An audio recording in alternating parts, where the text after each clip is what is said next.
Hi, my name is Missy Cohen, and welcome to New Beginnings to Health. New Beginnings to Health is about introducing people to alternative therapies to allow them to discover optimal health.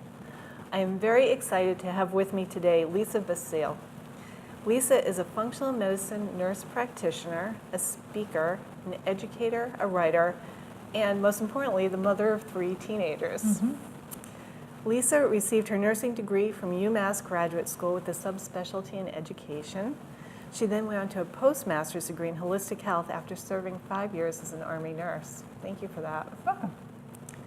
She has most recently completed all her requirements for a certified gluten practitioner, has been interviewed twice for health segments in CNN, and is currently working toward her certification in functional medicine through the Institute for Functional Medicine. That's quite the biography. Thank you for being here. Keep me busy. Yes, absolutely. Lisa is also the co-owner of For Better Health, which is located in Hopkinton. Yes. Yes, excellent. So Lisa, you are clearly a lifelong learner. Can you please explain to us what functional medicine is, the ultimate test? Yes. So For Better Health is a functional medicine practice, and it's myself and a physician. We are trained in traditional medicine, which means that we had the same hours, the same training, and both of us worked in traditional primary care. I also worked years in OBGYN as traditional practitioners. Mm-hmm. And what we found when we did that was that we could only do so much with the toolbox that we had. So a lot of times people will say, I have high blood pressure, and so I take this pill, or I have high glucose, which is diabetes or prediabetes, or I have high cholesterol, and they take something for it, a headache, stomach aches, heartburn, whatever it may be, mm-hmm. and those medications, even if they're over the counter, considered medications, are treated to stop the symptom. So what functional medicine does is say, well, why are you having that symptom? Right. So it's almost like if you had a rock in your shoe, and I said, that must really hurt. So here's an ibuprofen, but you don't take the rock out of the shoe. So it's going to feel better, especially when you lay down at night and you're not on the foot, but when you get back up in the morning. So we're trying to find out where is the rock in the body, mm-hmm. and what's making everything go awry. It's state-of-the-art science. It's finding the one thing that may be off, and it may be 2 or 3 things that might be off, mm-hmm. in the body or in the lifestyle that is tweaking the whole body. Right, that's causing problems. Right, so instead of reducing the blood pressure with the medication, and if you go off that blood pressure medication, it goes up, mm-hmm. we make the blood pressure go down, and then we can get people off that medication. So what are some tools that you might use to help that person get off of the medication for the blood pressure or the sugar pill? Sure. Or so diet.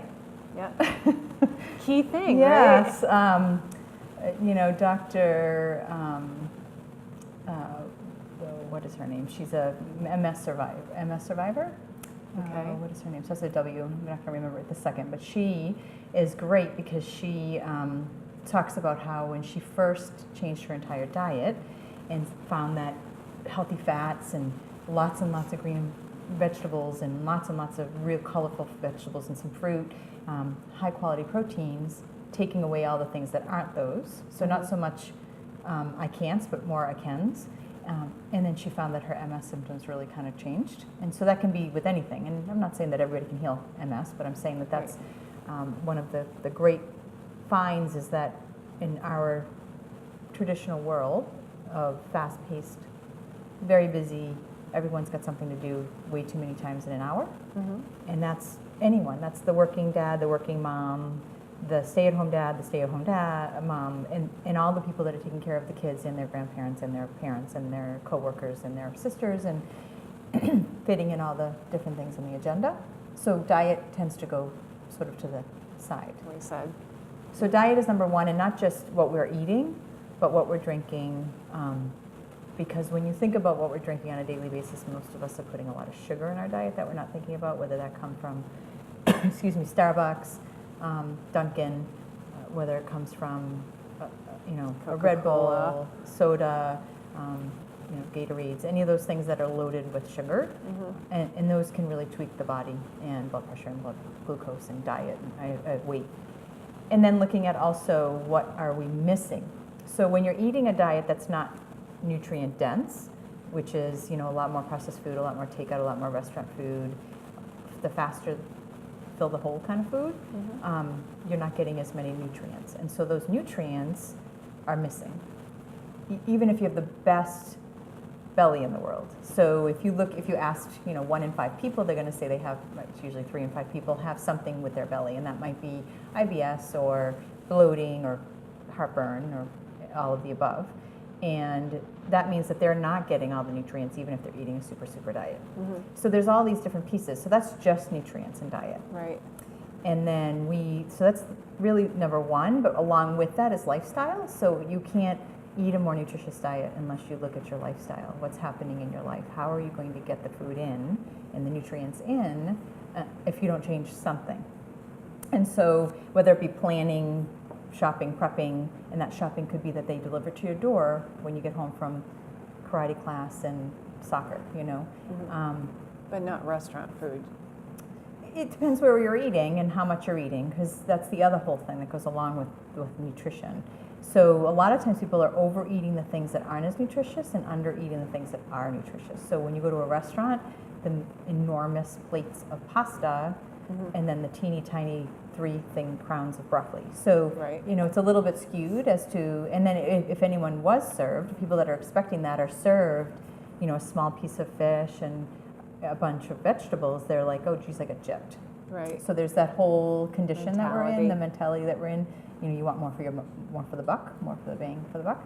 Right. And then you're looking at how is it made. So are we, you sit down at a restaurant, most people open up the menu and try to decide what they want. And a lot of times the things that are chosen are the things that are more filling and more emotionally satisfying, whether it be because you had a bad day or because you're stressed or tired, and all those things. Those carbohydrate-rich foods tend to feed those. And then also, while they're waiting for the food, they're eating the bread, right? So, or having the cocktail that's then skewing what they're going to eat later. So it's about how to eat, chewing. Nobody chews enough. I will admit that I don't always chew enough. So when you're chewing, it starts out a process of how we're getting the nutrients from the food. And so if you're chewing 2 or 3 times and then guzzling a giant glass of water to make sure it goes down, you're reducing the ability of getting the nutrients from the food. So just teaching people how to eat, slow down, eat at a table. So I'd say 50% of people are eating without a platform. So that means that they're either eating standing, they're eating at a desk, or they're eating food that comes through the car window. Yep. Or out of something in the car. So there's no platform, and there's no patience, and there's no actually looking at the food and are you still hungry for that food, that kind of thing. So a lot of diet, nutrition, lifestyle. And then some people, like you asked, may need a boost with those nutrients. So they might have something with their gut that's not working super, and when it's not working as super as it is, we may add nutrients in until they can get to that, not even optimal level, but even baseline level of where they should be. Right. So what kind of people do you help with this? It kind of was a general description of you can help the working dad, the stay-at-home dad, the working mom, the stay-at-home mom. So what kind of symptoms do these people have that might come to you for Right. a functional medicine consult? So I see patients that are anywhere from 13 and up, and those patients can come in with, for the majority, I'd say the top 5 would be a dietary issue, like a digestion issue, excuse me. So that would be IBS, constipation, diarrhea, bloating, pain, heartburn, swallowing issues. And those people may have been to 1, 2, or 3 other people and just haven't gotten better, or the medications they're on to treat it are now doubling, or they're taking 2 or 3, and now they have 2 or 3 other symptoms that kind of go along with that. That is number 1. And then we have a lot of hormone, and those hormones might be hormones as in testosterone issues, or women with fluctuating menstrual issues, or perimenopause, postmenopause, a lot of thyroid, and a lot of adrenal gland, which goes in that whole hormone cascade. And adrenal glands are those teeny tiny glands that sit on top of our kidneys. And so those are in charge of everything that I just talked about before. Got to get through the day. I have 750 things to do. And unfortunately, the person that's doing all those, tends to come sort of at the bottom of that list. Right. So what that does is sort of make those adrenal glands go, go, go, go, go, go, go, like the Energizer Bunny. And unfortunately, there's only so much juice in the bunny battery. So what happens is that those guys can kind of skew the hormone cascade. We have a lot of the people with the chronic conditions like we talked about, so that might be diabetes, heart disease, even prediabetes, or someone that has a lot of heart disease in their family. Somebody that might be either on a cholesterol medication and wants to come off, or is being told to go on and they don't want to, or they're on one and they're told they might need more. Somebody that might have already had a cardiac event, heart attack, stroke, and wants to see what they can do to, decrease the risk of more. And then somebody with maybe diabetes or prediabetes. A lot of people will ask me if I see patients with issues with losing weight. That's not really one of our major diagnoses that people come in with. I want to lose weight, but most people will adapt a different lifestyle, different diet, upregulate their hormones to work better, and then they find that their weight will definitely get to a better place. Right. And I think that's what I coach a lot of people on, is not so much that, like, yes, you want to lose weight, and that's why a lot of people come to me, but you have to get everything in balance before your body can get to a point where it's comfortable letting go of that weight, whether it's a stress reduction, improving the diet, combination of everything. So you are a nurse practitioner. You used to health coach, right? I did. You did? Yeah. And moved on to nurse practitioner because? I was a nurse practitioner already. Right. So I had graduated, I was working as a traditional NP and was doing health coaching on the side. And part of the reason that I stuck with the health coaching was because it's a little bit different than nurse practitioner in the role that I was in and in now. It's patient comes in, I have a lot more time now. It's a lot different in my practice. It's 40 minutes to an hour and a half with a patient versus it's usually 10 minutes in a traditional practice. And so it's find out what's might be bothering them or what they want to work on, and then give them some ideas, do a quick evaluation of their physical assessment, and then give them 1 or 2 tips, and then go on, and then they don't come back for 3, 4, 6, 8 months, maybe a year. And so I would see patients coming in, and they might be my GYN patients that are there for their physical, and last year we're talking about maybe constipation and headaches, and I said, you should try a little magnesium, and they come back, oh my gosh, that magnesium worked awesome, but I see that they're on 2 new medications for something else, and so I'll say, well, did you do this and this? Yeah, lifestyle. So did you work on some of the stress? Did you work on sleeping is a huge issue. So we see a lot of people with fatigue and sleep issues as well. So did you work on this and this? Well, no, the whole idea of chiropractic, acupuncture, I'm sure you've talked about those on your show. Did you incorporate those things like neurofeedback, or things that are going to sort of help you, yoga, meditation, doing some tapping, things that are going to help them to sleep. And so it's a whole year. Right. So with health coaching, you get to have that benefit of the accountability. Are you doing it? Are you not? Why aren't you doing it? Is it not working? Let's try finding something else that might. And also the support of little baby steps, right? So you don't have to do a whole bunch at once. And so what I found is that I was still feeling frustrated because as a health coach, you're not allowed to, as an NP, I know that you can order these tests that are going to find something. So one of the other things that we do is not just lifestyle, but also state-of-the-art scientific testing. And these tests are out there, but as a health coach, you can't prescribe them. You have to send them to someone to go ahead and order them. So I decided to step out of that role again and go back into the more functional medicine role as an NP. Which just gives you more availability to those testings that we talk about. I can do the testing, I can do prescriptions if people need them, I can support them in changing prescriptions if they need them. It might not be that, I don't believe that medications are bad, I believe that sometimes it's just not the perfect, not everyone needs that one drug, it might be a different one that might be better for them or work better for that unique body.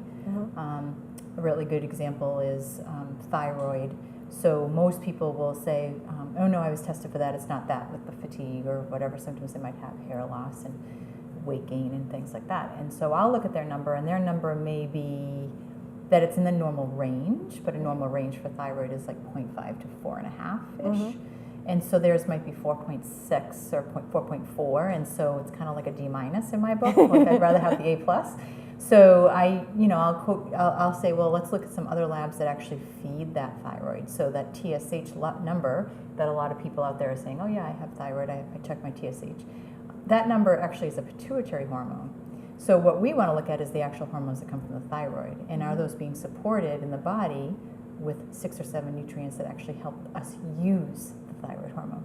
So then we go from there and support someone. If one person only needs T4, then they only get T4. But if they only need T3, then they only get T3, which is the breakdown of that. And then they may need both. So it's really cool to have that availability as an NP, which I couldn't use when I was functioning as a health coach. And I think you bring up an interesting point too, and I want to touch on this. We talked about this a little bit before. How do you see functional medicine and conventional medicine kind of melding together? Because I do think there's a meld. Thank you. I agree. I think it could work really well. I had somebody say to me today, I usually only send people to you when I don't know what else to do, who is at primary care. And she goes, she kind of came in and shadowed me. And she said, but that's crazy. Why don't I send them to you first? And then if you need a referral to someone else, like an endocrinologist, a dermatologist, whatever it might be, one of the ologists, then you can send them back and I'll send them to the ologist. And because a lot of those conditions, skin conditions and GI conditions that we can really curb with a lot of things that we're talking about. Right. So yes, I think that it would be wonderful. And I think it actually will, in the long run, cost a lot less money and a lot less quality of life lost to the patient. Right. I also see now that a lot more companies are opening up wellness workshops and such. And you do some of those workshops. I do. So do you want to talk about that? It depends on who's doing them. I show like this just to get people to know that there's other avenues of optimal health. So I do think that there's an acceptance in the world that getting older means getting sicker or getting weaker or getting more in pain or not sleeping well, and that's just who we are and our hormones and whatever it's all part of getting older. Yeah, and so I just don't agree. Certainly our body is going to change, and I'm all over that, and I think birthdays are great because what's the alternative? That's not good. So let's go ahead and make it as optimal as possible. So I think it's accepted and it is common to be tired or uncomfortable or not sleeping well or on medications for those things that we've talked about, blood pressure, cholesterol, whatever it might be. But it's not normal. Right? So it's common. And many people my age are on medications, but it's not normal and it's not optimal. Right. And so those medications might make you tired and those other things. So I do think that there's a way that we can do both by working together as a team, the traditional and the... Yeah, and I think too, it's really interesting to me that I see physicians who will order the TSH, like you said, and say, oh, you're fine, but never look deeper into the problem, despite the fact that the patient might have some symptoms that suggest, how do you deal with something like that? Or because you're in the functional care medicine, you can order the test for yourself. Right, I could definitely give the patient a lab slip and have them go to the lab themselves, but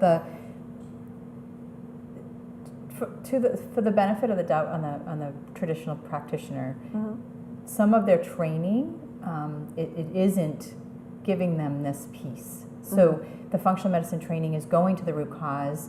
Traditional training is fixing the person when they're broken. Yes. So it's very, very good at doing that. So if you get in a car accident, have a heart attack, if you have a really bad infection, you get really good care. Traditional medicine is very, very good. They save lives over and over all the time. But it's not as good at the things that don't fit into that algorithm, right? So the person has every symptom of thyroid or every symptom of a skin condition or whatever it might be, migraines, but what they're doing on their algorithm isn't working, and so they don't have anything else in their toolbox, which is kind of a shame. Yeah. Plus, they don't have the time. I was just going to say that, yeah. So it's not that they're... I have a lot of people that will say, oh, they don't want to spend any time with me. It's not that they don't want to, they don't have it. Right. So they're forced by their, usually by the company they work with or by their schedule, to see more and more and more patients. And they really, really have actually get knocked down. So say somebody's a diabetic in traditional world, if I was practitioner, and you came in and you were the diabetic and you had an appointment today, there's certain markers I have to do for you. So you have to come in every so many months. You have to have we have to have these 3 discussions, whether it be diet or, stop eating sugar, but you and I both know that there's more than that. And then they have to do these 2 or 3 different blood tests or urine tests. So that has to be done every 4 to 6 months on your record. Within that 10 minutes. Within that 10 minutes, on your record. And if you decide, I'm going to go to the beach today and I'm not going to get through the lab, I, as the practitioner, get dinged because you didn't follow through with your appointment. Interesting. So it's just a different approach, and I don't think people are seeing that. I'm not forgiving the fact that there are people that are practitioners, and it doesn't matter if you're talking about, someone at a dentist office or someone at a veterinarian or someone in a medical practice. There are people that just aren't super friendly and super caring and empathetic, and they may discount people. I get that. Right. And so I think if someone is feeling discounted and they really know that there's something wrong, they should be empowered because they're paying for insurance. They're paying for their health, and they should get to answers. Right. And So they can almost explore another physician either within their health Absolutely. insurance, or they could come to you, but you don't take insurance. Nope. Because, do you want to explain why you can't? Because the insurance world, unfortunately, is paid by structures like I just talked about. So you have 5 things that you can order and only those things, and you can give these medications and only those medications, and you have to do it in less than 10 minutes. And so we know that doesn't get people to the root cause. It really works okay for, say, 20% of people. It does. I don't know that they're at the optimal. They're at the good normal, and that's okay. But there's a lot of people So that they're doesn't like work for. sea level. Yeah, maybe C+. But those people that aren't fitting there, there's a lot that are frustrated, sad, tired, hungry, headaches, brain fog, you name it. And there's just no algorithm for that, unfortunately. If there's nothing wrong in your MRI, then there's nothing wrong with you, which that isn't true. So the other reason that we don't take insurance is because it's a lot of times these algorithms I'm talking about are actually set up by the pharmaceutical companies. Interesting. And so if we're going to do this, it has to have this medication, then that medication, then that medication. You can't go from here to there. And so, or you could, but it's just, usually there's a big brother watching saying that that's not the way to do it. So it for the most part, I don't think there's anything wrong with that. I just think that it just doesn't work for everybody. It's not bad. It just doesn't work for everybody. Right. But that doesn't mean that people don't get some of their what they pay for our visits, just seeing us. A lot of them get reimbursed by their insurance, and then our lab testing, for the most part, is actually covered by insurance. So some things are and some things aren't. Yeah.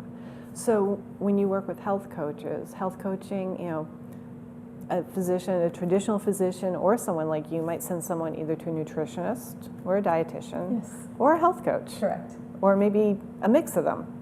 Can you talk to what the difference is between the 3? Because Yes. I get that question all the time. Well, aren't you a nutritionist? No, I am a health coach. So can you answer that for them? I can. So a dietitian is typically gone through a traditional schooling for a dietitian school, and they have a dietitian license. They have like a certification. Nutritionists can do the same thing. And actually that nutritionist and health coach has a real gray line between the two, quite honestly. So dietitian tend to be those people that are actually insurance would pay for them. So for the most part, insurance doesn't cover a nutritionist or health coach unless someone has some kind of a package in their policy. And so most traditional practitioners will refer to dietitians because they're in the insurance model, and a lot of them in today's world will stay within their group. So something in this area would be like a Tri-County or a Southborough Medical Group. And you'll go see that dietitian because they're in my group, and so that kind of works together, right? The nutritionist works in a similar role. They tend to be somewhat more open to the idea that supplementation can be incorporated. They may do some testing and other things. Health coaching, on the other hand, can do some of that as well, but most of them, it's more, for lack of a better word, hand-holding. Right. So you're teaching them how to make a menu, how to shop at the store, how to prep the food, what's in your fridge. Let's go through your cabinets. Let's go grocery shopping together. Tell me why that isn't working for you. Right. What's your lifestyle like? Those kind of things that are feeding everything else that we've talked about. Right. Excellent. It was so wonderful to have you on It the was show today. Thank you pleasure so to be much. here. It really was. Thank you. How can people reach you? Because you know people are going to want to be reaching you. We have a website for betterhealthmedicine.com. And that's the number 4. Yeah, the number 4, betterhealthmedicine.com. And that's right in Hopkinton. And you could call us at 508-625-1807. And that will be on the slide at the end of the show. Thank you so much for joining us on New Beginnings to Health today, and have a wonderful evening.